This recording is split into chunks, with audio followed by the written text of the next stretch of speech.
leaders and big corporations. You know, for so long, young people have been asking for a seat at the decision-making table. Imagine the power of the movement you have created. Today, the leaders are asking for a seat at your table. We have so many leaders here around this room. I see the Prime Minister of Sweden, the Deputy Secretary General, the Secretary General himself, and many ministers around this room who are here not to speak to you, but to speak with you and to listen to you. So let's make this platform. You are our leaders, and the UN has only provided you with a platform. So use this platform to amplify your advocacy, to network, and to make the global striking movement, the global climate action movement stronger.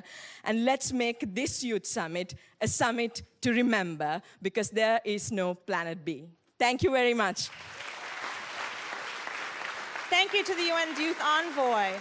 And now, we're going to hear from our youth speakers. As I've already said, the Secretary General will have to depart at 10:40, so I'll ask all our speakers to keep their remarks to 3 minutes or less. Our first youth speaker really needs no introduction. She's a 16-year-old climate activist. She arrived in New York 2 weeks ago after sailing across the Atlantic on an emissions-free yacht. And if my sources are right, she spoke to 250,000 climate strikers just a few miles from here yesterday. Please welcome, who's coming? Greta Thunberg.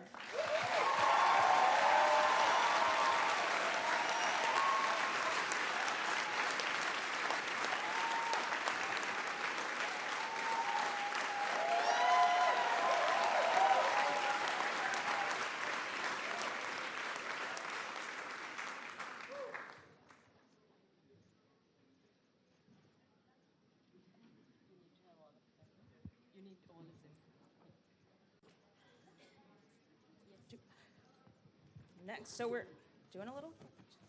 Next up, now for one of our 100 green ticket winners. He's a member of Jóvenes por el Clima Argentina, a movement made up of young people between the ages of 15 and 19 who are dedicated to fighting the climate and ecological crisis.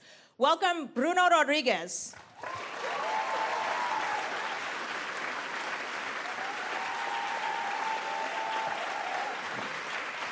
Now, from Kenya, she is the founder of Knowledge Group, a conglomerate involved in media, information, and communications technology, sustainability, and inclusive development. And her work for People and Planet has earned her the prestigious Top 40 Under 40 Women Award in Kenya. Welcome, Wanjuhi Njoroge.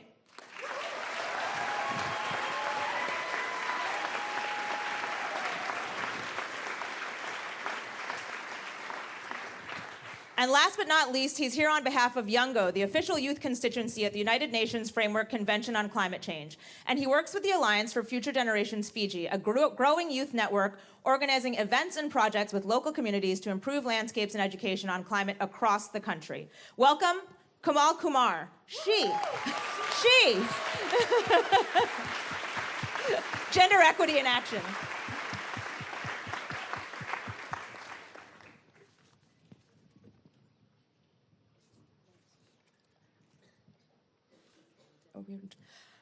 And we'll just introduce our keynote listener. You all know him, the Secretary General of the United Nations, Antonio Guterres.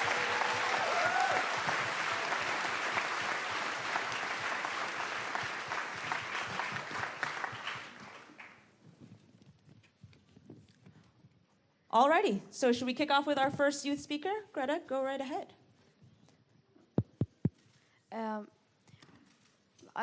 I'm very grateful for being here and for being invited here, and I want to thank the United Nations and the Secretary General for hosting this event and for inviting so many inspiring young activists. And yesterday, millions of people across the globe marched and demanded real climate action, especially young people. We showed that we are united and that we, young people, are unstoppable. And I don't want to take up more of your time because I've been invited to speak in the General Assembly on Monday, so I will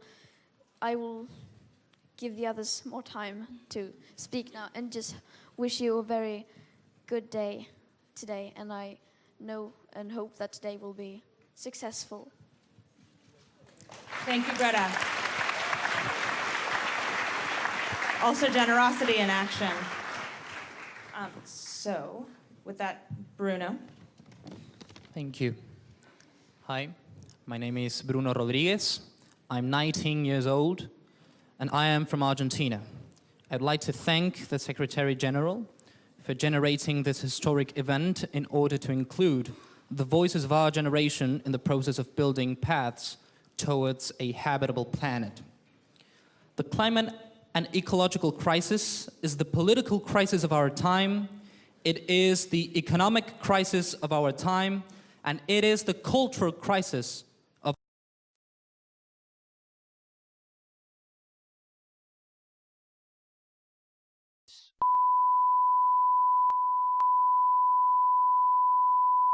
This is the primary audio circuit for the Reuters Live service.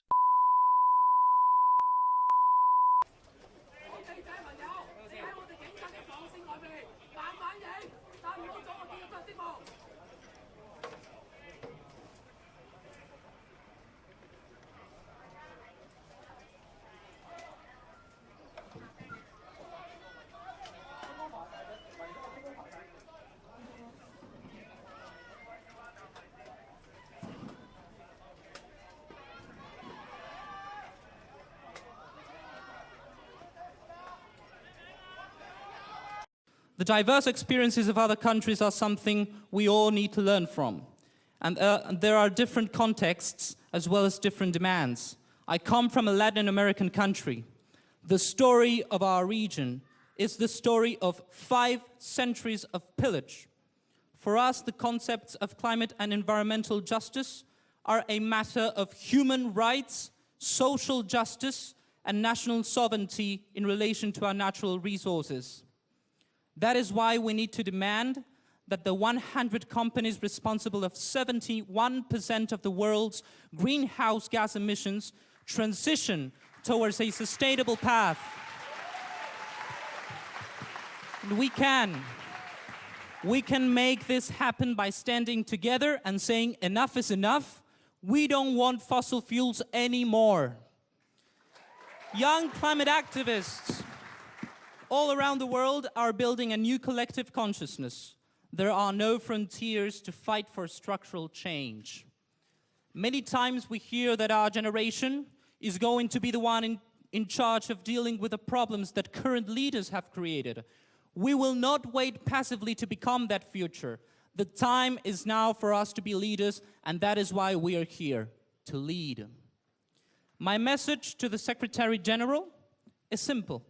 Let's stop demanding world leaders to listen to science, and let's start demanding them to act on science. Thank you very much.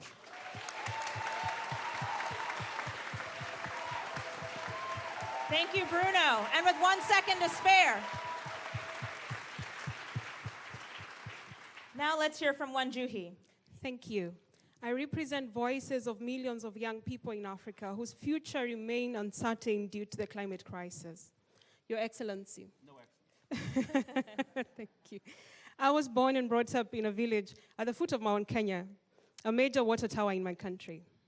My community's livelihood is from farming, relying on the rivers that flow from this mountain. We had previously never experienced water or food shortage up until January 2018. We realized it was time to take action. In our response, we harnessed the tools that are at the core of young people's interactions, social media. With the hashtag #SaveOurForestKE, in partnership with some of the biggest activist groups in the country with over 100,000 followers, we started an online petition to save our forests. What started as a fight for our Kafaru forest was now a national conversation. These actions led to reforms at the Kenya Forest Service, a custodian of natural resources. In addition, a national ban on harvesting of forest products was enacted. The government of Kenya has since launched the Greening Kenya initiative in December 2018, aimed at achieving our desired 10% forest cover. To my fellow youth, it is evident that starting where we are and with what we have will cause a revolution. What we are asking for as young people. First, we appreciate that youth are now at the table where the discussions are being held. But our voices and our input must be allowed to influence these decisions. Second, that member states respect and support freedom of expression, more specifically, internet freedom for young people to organize and amplify their voices on matters that matter most to them, especially the climate crisis.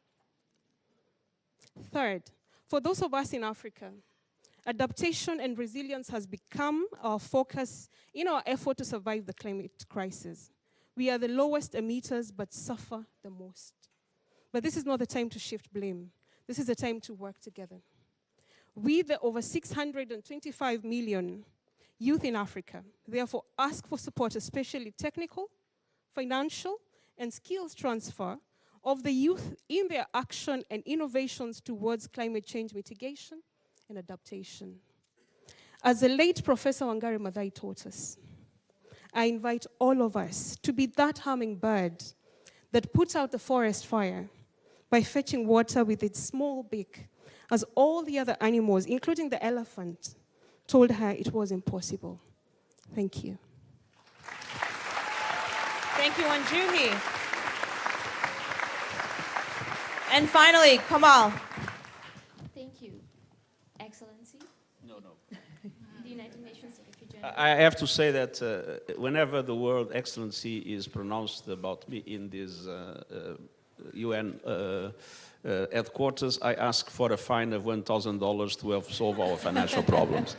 But I recognize that this group is not able to pay, so I will not put the fine. But I ask you please to abolish the expression.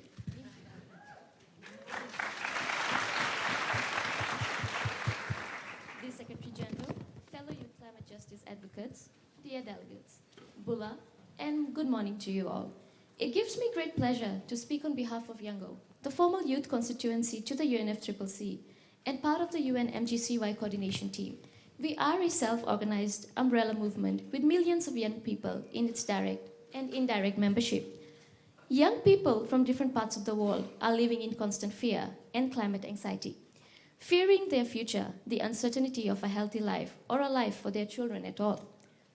These negotiations on climate change policy started in 1992, even before most of my generation was born. For over 25 years, and the emissions have only risen. The Paris Agreement is rooted in intergenerational equity, and today we call upon everyone, especially the duty bearers and policymakers, to respect these principles. Respect the rights of future generations. Respect the agency and institution of young people. Respect the fact that everyone, from a low-lying country like mine, or a rich country like we are in, has a right to a habitable planet. I belong to the Pacific Islands, a region that has contributed least to the climate crisis, but is suffering the most impacts. Our houses are sinking, our communities are vanishing. While many countries and polluters only care for their short-term economic growth, the Earth has fundamental planetary boundaries.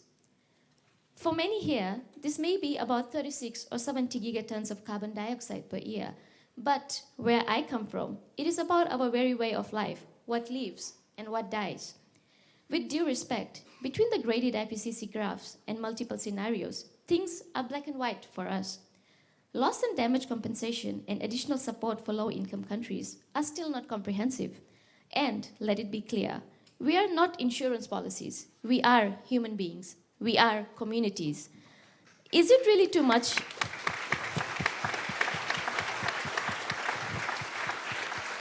Is it really too much to ask you to stop wasting time and walk the talk? Are we really looking forward to a future of false hopes? We young people have the following ask. We demand urgent action to phase out fossil fuels. We ask countries with high historic carbon emissions and fossil fuel giants to stop hindering the walk towards the welfare of the planet for their short-term profits. Young people want to meaningfully engage with the existing movements and be supported, partner with them. It's been less than a year since the rulebook for Paris Agreement, the Katowice Climate Package, was adopted. We call upon you to engage young people in their design of NDCs, of adaptation plans, the policies which will live through. We also call upon you to urgently fulfill our commitments to the Green Climate Fund, to support Article 12 of the Paris Agreement, making sure every young person is educated about environment degradation, to enhance our commitments, and for some, to come back to the Paris Agreement, and others to not doubt the science. And while you do so, remember, we will hold you accountable, and if you do not, remember, we will mobilize to vote you out. From youngos all over the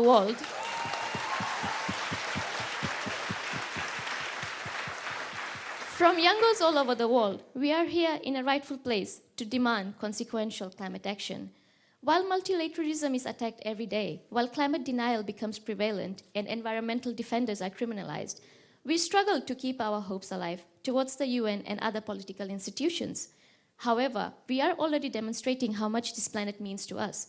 We have posed schools, defied the odds, and risked arrest. We are walking in our countries, we are leading movements, conducting research, and creating green jobs. Join us. I do not want our future generations to submerge with our sinking islands. We want to give them a chance to be born, witness the diverse beauty of this planet. I hope you want this too for your children and for children across the globe. Vinaka, thank you. Thank you, Kamal. And now, I won't say Excellency, because I'm not sure if you'll waive the fine for me as well. But our distinguished keynote listener, we would so love to hear your response. Well, if I am a listener, I probably would not be supposed to respond. But first of all, it's an enormous pleasure to be a keynote listener when we can listen to meaningful things like the ones we heard. And indeed, I've been more times keynote speaker than keynote listener, but that is one of the problems of world leaders, is that they talk too much and they listen too little. And it is listening that we learn, and is giving the possibility for all those that represent today's world to speak and to have their voices being part of decision-making processes that we can move forward. And I'm really very enthusiastic about the leadership and the dynamism of the youth movement for climate action today in the world. When I started 2 years and something ago, I must say I felt very, very discouraged in relation to the perspectives of climate action. We are already facing a climate emergency. We were seeing, I'm not going to enter into technical details about it, but we were seeing this multiplication of natural disasters becoming more and more intense, more and more dramatic, with worst consequences. We were seeing drought in Africa, and namely, in some circumstances, not only making communities unable to survive, but being a factor of conflict, like in the Sahel, where the lack of resources in water was making farmers and others fight each other, and because of that, facilitating the emergence of conflicts and even the spread of terrorism. We were seeing the glaciers melting, the ice caps disappearing, the corals bleaching, biodiversity being threatened, heat waves everywhere. There was always, in the last few years, since I started, clearly this perspective, there is a climate urgency, things are getting worse. The worst forecasts that were made are being proven wrong, not because they were too dramatic, but because they were not enough dramatic in relation to the reality. And at the same time, there was a sense of apathy. It was very difficult to put these things on the table, and it was very difficult to make decision makers assume the need to act. There was a kind of a laissez-faire in the world. And all of a sudden, I started to feel that there was momentum that was gaining, and this was largely due to the youth movement that started a fantastic, very dynamic impulse around the world, moving progressively with them, their families, their communities, their societies, and based on the societies moving and the voice of the societies being heard, starting to have an impact on the way businesses were acting, on the way cities were acting, on the way regions were acting. And finally, we are starting to see electorates being active on these and governments starting to respond. There is a change. We are not yet there. We are still losing the race. Climate change is still running faster than what we are. We still have subsidies to fossil fuels. We still have coal plants being built. We still have many things that are not happening and should happen, or things that go on happening and should not be happening anymore.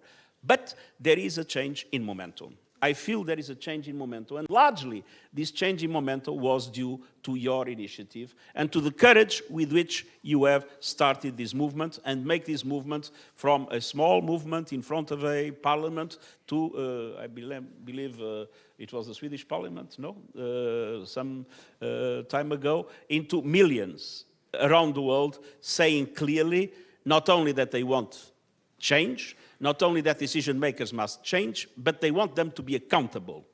And this question of accountability is essential. Obviously, there are different dimensions on these. There are dimensions related to grassroots movements that at the village level are able to themselves be leaders in climate action. And then, based on that, push their communities, push their societies, push their governments to act. There is the way to participate in an institutional way in the bodies that are discussing these things. You mentioned Katowice. I went to Katowice 3 times.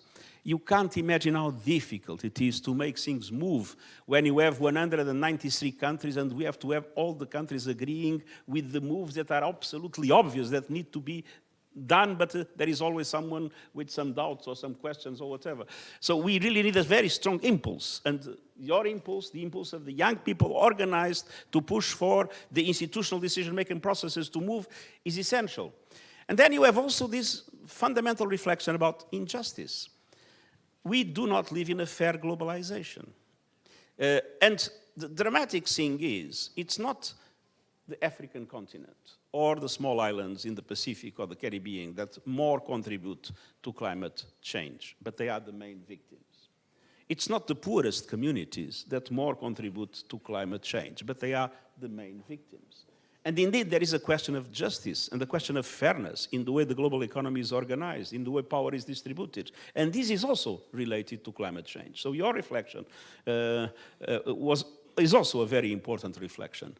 We need to have link climate change to a new model of development, a model with more justice among people and a fair relation between people and the planet.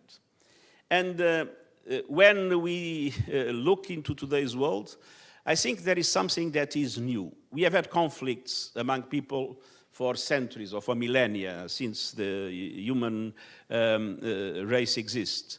But for the first time, there is a serious conflict between people and nature, between people and the planet.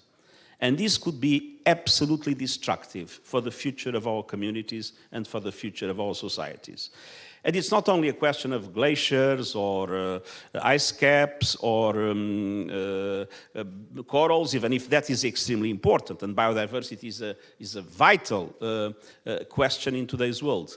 But it is more and more about the suffering of people. And this will become worse and worse as time goes by. Lots of people are today dramatically dying and suffering because of the impacts of climate change. So we have no time to lose. It does make sense to go on subsidizing fossil fuels. Some people present the subsidies of fossil fuels as a benefit to the population. No, they are done with taxpayers' money, with our money.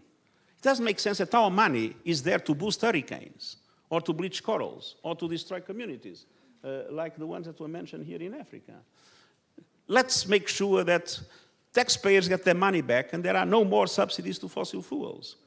When people talk, oh, put a tax on carbon, that means more costs for the economy. Not necessarily. You can put a tax on carbon and reduce taxes on people, namely on salaries. And with that, you help solve the problems of unemployment, namely youth unemployment. So there is a win-win strategy that is possible if we combine at the same time climate action with a fair globalization, with the Agenda 2030, the Sustainable Development Goals, and our plans for a more fair and just world in which the resources can be better distributed and better used. And I believe that what the youth is doing today, what grassroots movements are doing today, is absolutely essential for this to happen. I encourage you to go on. Some people say, oh, oh, it's very dangerous, very complicated, all these young people, be careful. No, I'm not careful at all. I encourage you to go on. I encourage you to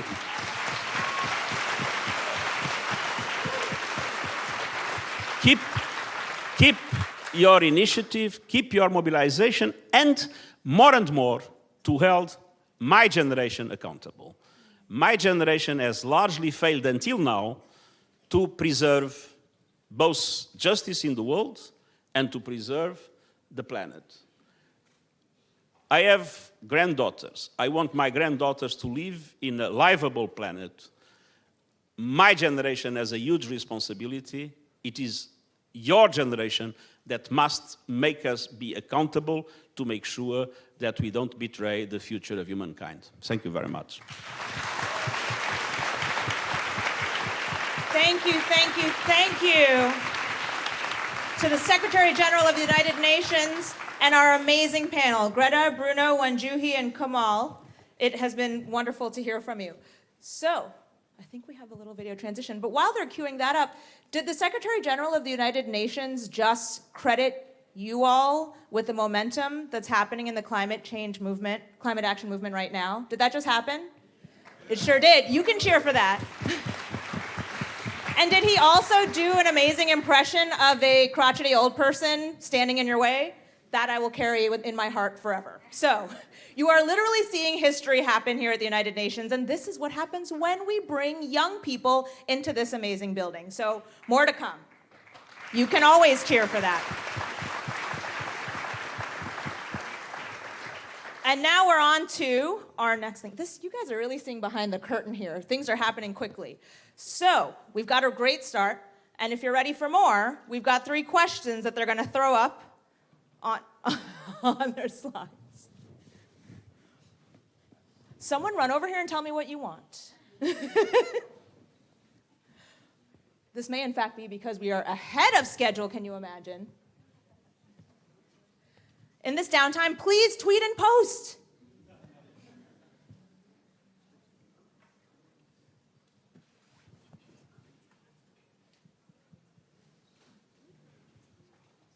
All right, so we're saying goodbye. We'll just let you go. Please thank you again to the Secretary General of the United Nations, Antonio Guterres, and our panel, Greta, Bruno, Wanjuhi, and Kamal.